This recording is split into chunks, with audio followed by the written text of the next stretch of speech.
buenos días, jueves ya 6 de julio 2023 y nosotros como siempre felices de recibirlos en esta entrega de Cafecito. Hoy en esta primera parte del programa conversamos con Robinson Díaz, exdiputado, pero sobre todo con una vida política muy activa en la ciudad, una serie de movimientos que lidereas y que de los que también estaremos hablando, movimientos sociales importantes que vinculan a la parte de la juventud sobre todo, y una vida política que ha sido muy activa desde siempre. Así que la bienvenida a este espacio del Cafecito, Robinson. Muy buenos días, Ileana, a todo el público que sintoniza cada mañana. De verdad que estamos contentos de estar aquí con ustedes y vamos a hablar un poco de, no solamente de política, como tú dices, vamos a hablar de temas de juventud, vamos a hablar de temas sociales, de lo que realmente abarca nuestro proyecto político. Es. Robinson, exdiputado representando Santiago y en tu paso por el Congreso de la República Dominicana, tu experiencia y sobre todo porque, como dije en principio, siempre has estado vinculado a este tema político, entre otras funciones. ¿Cómo te fue en el Congreso y qué tanto viste ahí adentro? Nos fue tan bien que vamos a volver. Bueno. Tú sabes, que, Ileana, que el tema de hacer política tiene diferentes versiones o diferentes visiones, depende de quién tenga el poder político. Y yo creo que nosotros tenemos una virtud, que es que desde pequeños venimos de un barrio muy populoso que es el Ensanche Libertad, y de pequeños teníamos ese don de querer servir, de querer ayudar. Nosotros, desde que entramos al Congreso en el año 2016, iniciamos un proyecto llamado Rompiendo Paradigma. Rompiendo Paradigma no es más que un programa que persigue premiar con becas universitarias a jóvenes de alto rendimiento académico, de escuelas públicas, y en la actualidad tenemos un total de 52 jóvenes estudiando con este programa, que es patrocinado por nosotros y una fundación que manejamos, que nació precisamente en el Congreso Nacional. Nosotros decidimos que nuestra plataforma política estuviera sustentada en políticas públicas a favor de la juventud, y precisamente ahí nace el programa, con la ayuda de grandes amigos, empresarios de la industria del tabaco, del mismo gobierno, instituciones que tienen que ver con la formación académica de jóvenes. Hemos logrado tener ese gran proyecto y precisamente por eso nosotros decidimos en este momento reinscribir nuestra candidatura. Digo reinscribir porque ya fuimos diputados, como tú lo mencionabas, y el domingo pasado justamente nos inscribimos a participar o a competir por una posición en la boleta del Partido Revolucionario Moderno, en la circunscripción 01, y lógicamente a partir de ese momento ya iniciamos un plan mediático para decirle al país por qué queremos ser diputados. Eso es importante, pero sobre todo, Robinson, hay una interpretación de ese diputado que no necesariamente conecta con a quienes representa. Y yo creo que es una deuda histórica que han tenido nuestros congresistas. En tu caso, ¿de qué manera vinculas este acercamiento y cómo has procurado que este acercamiento también sienta que las personas se sientan representados por ti? Si tú supieras que una de las cosas que en mi discurso siempre menciono es precisamente eso, que lamentablemente el sistema partidocrático y la credibilidad en el político cada día es menos. Y precisamente por las acciones y el comportamiento de los mismos actores, de los políticos, vamos a hablar en un lenguaje llano, la gente ha perdido la fe y credibilidad en ellos. Porque muchos de los políticos que tú conoces buscan las posiciones para un tema de favorecerse a sí mismo o el entorno que lo maneja. Y yo creo que nosotros tenemos que reflexionar, y siempre he dicho que los mismos partidos son responsables en una gran proporción de llevar personas en boletas que no se le hace la debida diligencia para saber quiénes son. No es posible, Ileana, no es posible que tú tengas en el Congreso una persona que esté vinculada con actos delictivos. No es posible que tú tengas en la sala capitular a un regidor o un concejal, como se le dice ahora, que esté vinculado con actos delictivos o que tenga pasados turbios. Los partidos son es el primer colador que debe hacerse para que dentro de esa boleta tú puedas tener personas probadas que tengan una reputación, porque aquí todo el mundo sabe quién es quién. Pero justo enganchando con ese punto que es muy neurálgico, Los partidos son los primeros filtros, deberían ser los principales filtros. Sí, es el Sin debe ser el embargo, principal. es una realidad de todos los partidos. O sea, cuando ubicamos nombres, tú a lo interior del PRM, en donde haces una labor incluso, digamos que política activa, ¿entiendes que el PRM se está constituyendo en un filtro para esos futuros congresistas porque hemos visto ya vinculados de los actuales? Tú sabes que yo digo que el PRM fue un partido que nació en el 2015, para mí es el partido más exitoso, que en menos de 5 años ya se convirtió en la principal fuerza política, pero si verificamos el proceso que acaba de pasar este fin de semana, todavía hoy, bueno, precisamente era ayer la fecha límite, el partido estaba verificando y depurando sus posibles candidatos. El fin de semana unos 4,000 y algo de personas, de dirigentes, de aspirantes se inscribieron.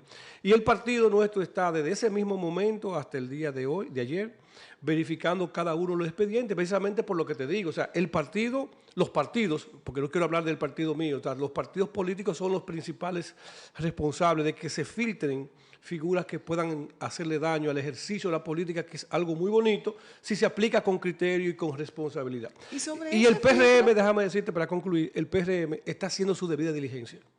Y yo felicito a mi partido porque precisamente hoy darán a conocer aquellos que se inscribieron que no tienen el aval para ser parte de una boleta del Partido Revolucionario Moderno. Siempre se ha antepuesto la parte económica sobre cualquier aspiración y eso merma la intención de cualquier joven que quiera hacer alguna participación política, de hecho integrarse en partidos tradicionales para desde algún puesto electivo marcar una diferencia. Desde tu percepción y tu vivencia, es cierto que hay que contar con 50 y 60 millones de pesos para una candidatura que luego de ganarse, en el eventual caso de que sea así, no te dan los números para saber que pueda de alguna manera ser devuelta ese gasto, no inversión. Financieramente, déjame decirte que no es sustentable.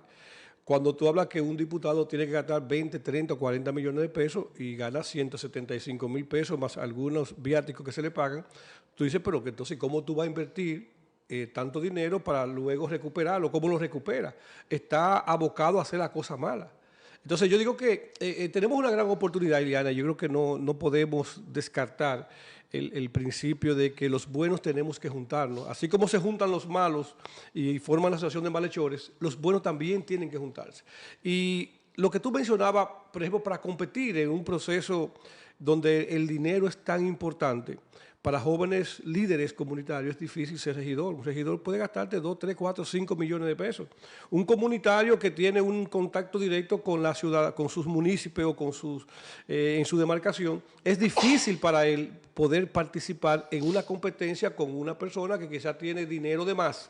Pero yo creo que tenemos una gran oportunidad y yo siempre digo que cada 4 años el dominicano o el votante se convierte en el protagonista de lo que va a ser en los próximos 4. O sea, en esta oportunidad, el dominicano, el santiaguero, tiene la oportunidad de ver el perfil de cada uno de los aspirantes a cargo electivo, como es el caso de los regidores, directores de distritos municipales, alcaldes, diputados y senador. Tiene la oportunidad, yo siempre digo, que no es venir a un programa a decir que voten por mí, es que el ciudadano pueda verificar cuál es la hoja de servicio, la hoja de vida de esa persona y si realmente tendría el compromiso de asumirlo desde esa posición que puede ocupar desde el tren de gobierno o desde una posición como es un caso de regidor o un diputado. En mi caso particular, te decía, nosotros tenemos dos ejes fundamentales. Uno es el tema legislativo y el otro es el tema de la representatividad o la representación, porque nosotros entendemos que dejamos varios proyectos importantes cuando fuimos diputados, que lo vamos a concluir ahora. ¿Como cuáles proyectos y cuáles son esos ejes temáticos de tus propuestas que, a decir tuyo, pues quedaron inconclusos en ese paso por el Congreso y que aspiras completar en el próximo? En la parte legislativa, Ileana, nosotros sometimos unas 24, 25 resoluciones, de las cuales se aprobaron, la gran mayoría se aprobaron. Y en el tema legislativo, a mí me quedaron 2 proyectos de ley importantísimos. Uno de ellos es la ley de mecenazgo estudiantil.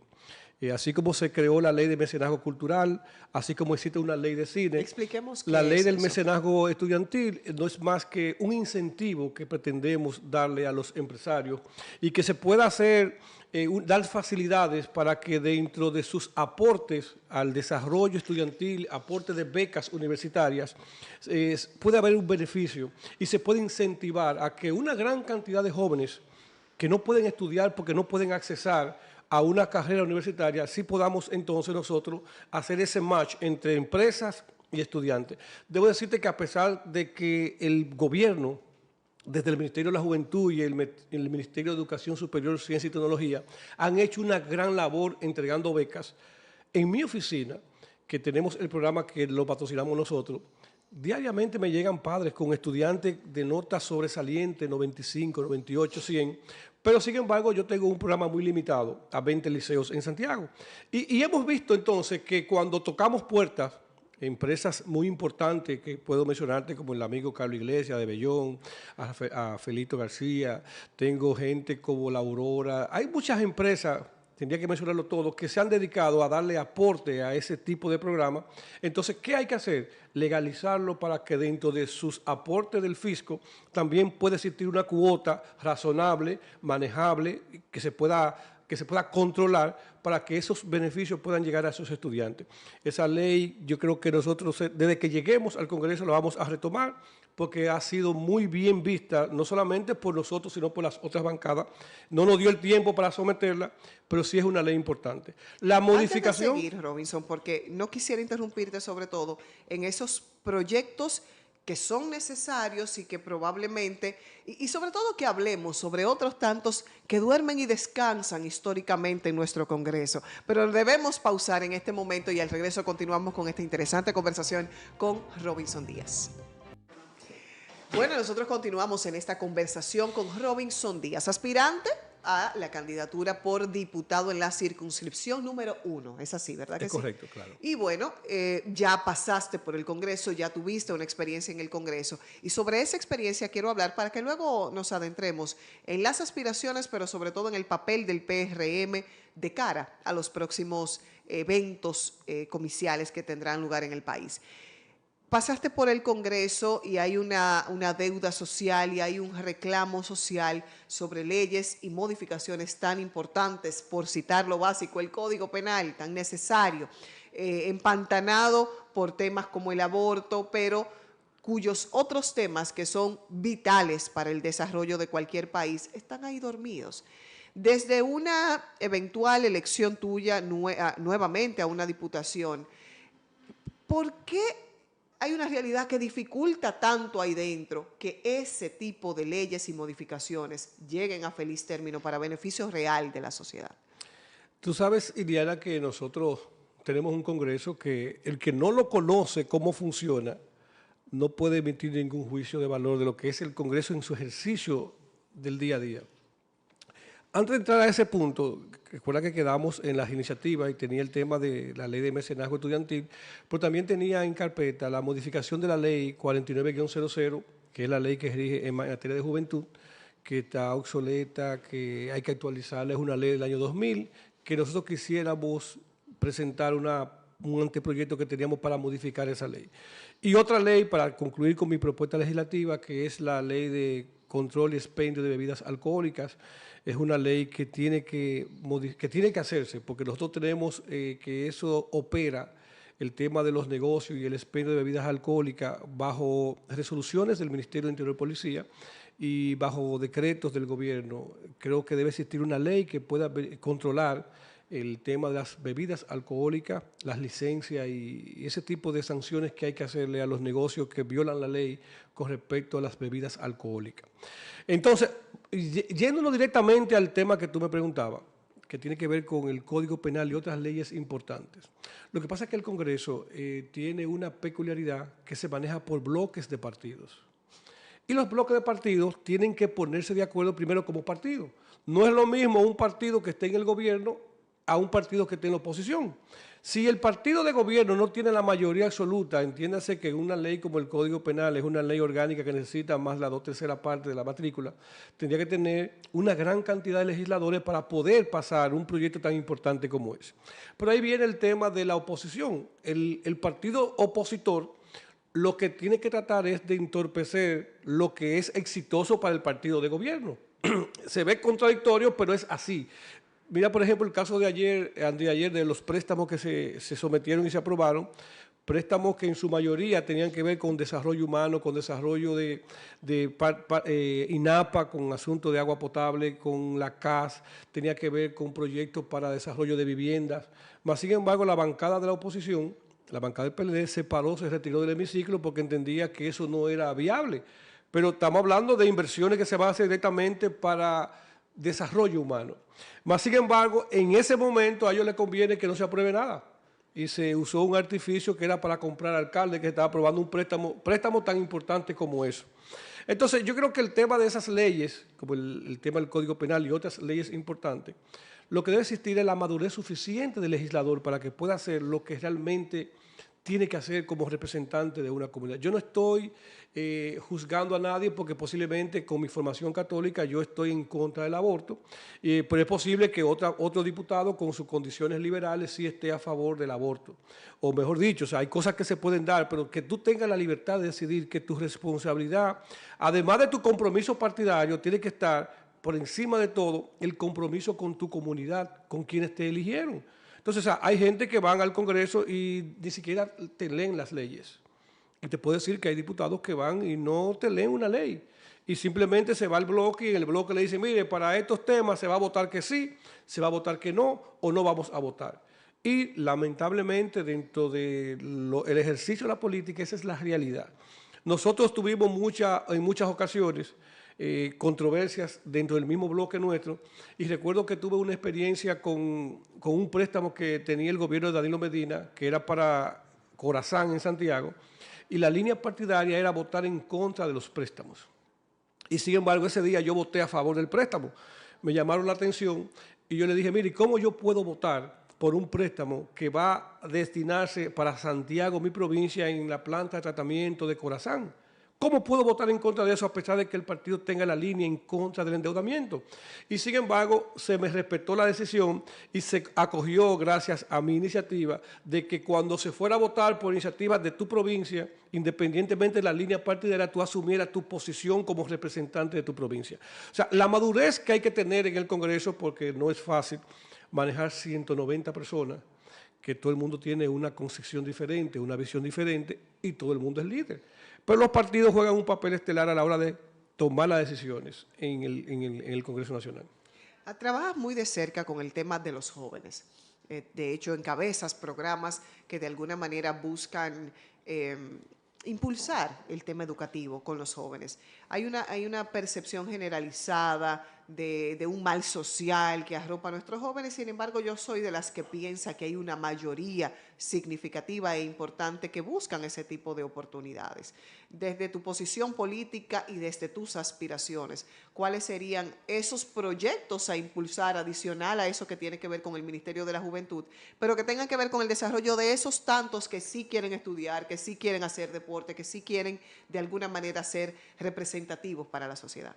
Es que yo creo que debe ser una política estructurada desde gobierno, personas como nosotros, que tenemos un gran interés en invertir en la juventud, pero también tiene que existir la decisión de la familia. Para mí la familia es la parte más importante en el desarrollo de un joven.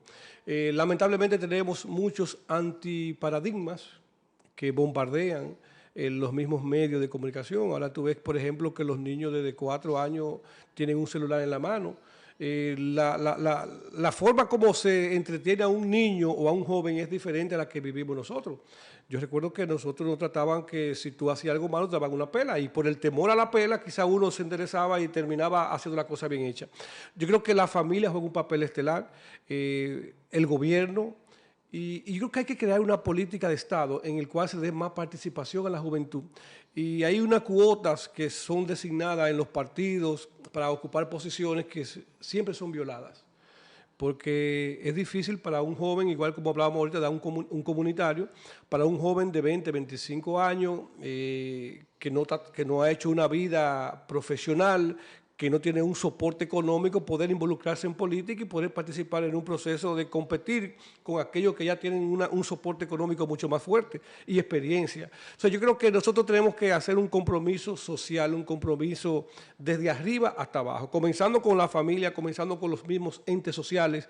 Los políticos tenemos que trabajar de la mano con crear plataformas que permitan a los jóvenes poder involucrarse, no solamente en el tema político, sino también en las empresas. Deben existir leyes que incentiven a las empresas para que puedan emplear a los jóvenes, porque a mi empresa llega un joven sin experiencia y yo digo, bueno, tú no tienes experiencia, no te puedo contratar, pero cuando llega a tener la experiencia ya es viejo. Claro. Entonces, o sea, hay mucha forma de ayudar. Nosotros tenemos que hacer cada quien lo que pueda hacer. Desde mi programa de becas estoy tratando de impulsar eso en los jóvenes y nosotros tenemos una plataforma que en la actualidad, gracias al Infotep, acabamos de recibir 20 becas universitarias para estudiar en el TEP de la Pucamaima, carreras técnicas que van a permitir que un joven pueda rápidamente insertarse al mercado laboral. Hay una gran demanda para eso. Tenemos ya los programas empresariales, que son los aportes que estamos recibiendo. Tenemos una fundación que recibe también algunos subsidios de parte de instituciones del Estado. Pero yo creo que no solamente eso es un pequeño granito de arena para lo que podemos lograr. Y los jóvenes, como actores, también tienen que jugar su rol, jugar su papel, no dejarse influenciar por los TikTokers, por los influencers. Que fulano tiene dinero y sin embargo eso es lo que hace es video de redes sociales. O sea, tienen que entender que no todo el mundo coge con la misma suerte y es verdad que el tiempo va cambiando, pero la formación profesional es vital para que usted pueda desarrollarse en una sociedad como la que tenemos. Nosotros continuamos después de la pausa esta conversación con Robinson Díaz, aspirante a diputado y dirigente político por el PRM. De regreso en esta conversación con el aspirante a diputado Robinson Díaz, y quien además ha pasado por el Congreso, conoce. Hay un dicho que a mí en cierto punto tiene razón, pero me da mucha pena, que dice que cada país tiene el Congreso que merece. Al final somos todos responsables de lo que colocamos ahí y de lo que tiene como resultado esa gestión. Pero hablemos de candidatos, hablemos de inscripciones, un proceso en el que el PRM estuvo muy activo en Santiago durante el fin de semana con la inscripción de sus candidatos, pero en donde se definieron candidaturas importantes. En el caso de las aspiraciones a alcalde, pero también otras aspiraciones. Veíamos, o por lo menos fue el mensaje que asumo se intentó dar de ese PRM unificado, en donde quienes aspiraban a una misma posición de alguna manera pasan a apoyar a quien ahora pudieran ser los candidatos oficiales o los aspirantes oficiales. ¿Cómo valoras ese proceso desde dentro, tú que estuviste en todo el proceso de inscripción? Yo creo que lo más importante de señalar es que el PRM ha demostrado una madurez y un gran compromiso con el desarrollo partidario. Y te estoy hablando que nosotros recibimos más de 4.200 inscripciones, dentro de las cuales, por ejemplo, si nos abocamos a Santiago, hubo una gran participación de muchos candidatos a nivel de distritos municipales, municipios y a nivel de la provincia. En el caso de la alcaldía de Santiago, como tú mencionabas, nosotros tuvimos la gran sinergia de trabajar un proyecto alrededor de un candidato que todo el mundo sabía que sus números indicaban que iba a ser el candidato oficial del PRM y que también va a ser el alcalde del municipio de Santiago. Me refiero al gran amigo y ex colega diputado Ulises Rodríguez, quien ha hecho un trabajo desde el año 2020, que faltando 3 meses para la campaña fue colocado en la boleta, y desde ahí en adelante no se ha parado de trabajar. Ulises, para mí, es uno de los dirigentes políticos de Santiago que no descansa. Trabaja de lunes a domingo. Y, lógicamente, el partido entendía que teníamos que trabajar una candidatura consensuada. Habían varios aspirantes, en el caso del presidente del partido, Andrés Cueto, quien de una manera muy madura y responsable decidió dar el paso para apoyar a Ulises. Y yo creo que ya Santiago a nivel del Partido Revolucionario Moderno, definió su candidato a alcalde. El candidato a senador, sin lugar a dudas, que va a ser Eduardo Estrella, por el tema de la alianza que se hizo con el Partido Dominicano por el Cambio.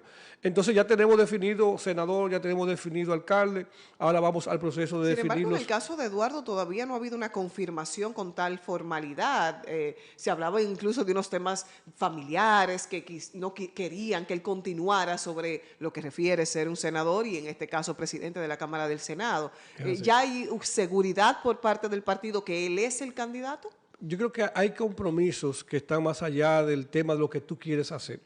Y digo esto porque cuando vimos la semana pasada unas declaraciones del presidente Luis Abinader que decía que en su casa de los 5 personas hay 3 que no quieren que gane esa votación. Él no gana la votación en su casa. Pero igualmente Luis Abinader decía que hay un tema que el que hace política, lo primero que tiene que tener es pasión por la política. Y luego tiene el compromiso patriótico. Y hay muchas cosas que se están haciendo en el país que van a depender del presidente Luis Abinader, otras en Santiago que dependen del trabajo majestuoso que ha hecho Eduardo Estrella. La mayoría de las obras que se han desarrollado, que se están desarrollando en Santiago, ha sido una gestión del senador y presidente del Senado, Eduardo Estrella. Por ende, yo creo que el compromiso que tiene Eduardo de continuar ese legado, esa labor que está haciendo, debe ser irrevocable. Hay unos plazos que hay que cumplir, que la Junta establece y todavía el presidente Luis Abinader no ha hecho una confirmación. ¿Pudiera verse esa confirmación antes de que esos plazos se cumplan? Antes del día 17 usted tiene que escucharla. Bueno, yo espero que no sea el día 16 por lo menos y que de alguna manera haya alguna información oficial. Pero ya tenemos las informaciones que Luis tiene que asumir el compromiso de terminar su obra. Por ejemplo, Santiago hay unas grandes obras que se están desarrollando. Yo he dicho que nunca antes en la historia de esta provincia se había visto tanta inversión por parte de un gobierno. Tú estás hablando de una inversión de más de 60.000 millones de pesos en esta provincia. Entiéndase que se está desarrollando el monorriel, el teleférico, la inauguración de varios acueductos, el tema del saneamiento del arroyo de Gurabo, los apartamentos que se han dado a esas personas. O sea, hay una gran inversión del gobierno que no va a terminar en este cuatrenio y que tenemos que seguirla trabajando. Pero hay muchísimas infraestructuras que Luis tiene el compromiso de terminarla en el próximo cuatrenio. Y lo más importante, Ileana, que nosotros tenemos un presidente que su legado más importante, óyelo bien, su legado más importante es un legado que yo me imagino, y digo me imagino porque conociendo la familia Abinader, su papá, que en paz descanse, don Rafael Abinader, es el legado en la historia como el presidente más honesto que hemos tenido. Y digo esto porque nosotros cuando hablamos de presidente honesto, hablamos siempre de Antonio Guzmán, de Juan Bosch, que son los referentes. Cuando se hable de Luis Abinader habrá un antes y un después. La eficiencia, la transparencia, el compromiso con que se castigue y se sancione a los corruptos, el tema de hacer las cosas bien hechas, la supervisión que lleva cada uno de sus funcionarios, va a demostrar que Luis Abinader es el referente en materia de transparencia, seriedad de un presidente en esta República Dominicana. Agradecemos esta participación en el cafecito de hoy. Robinson Díaz, aspirante a diputado, dirigente PRMista, y bueno, las gracias por acompañarnos en esta emisión. Nosotros pausamos, pero regresamos. Gracias por estar aquí. Las puertas abiertas como siempre. Muchas gracias.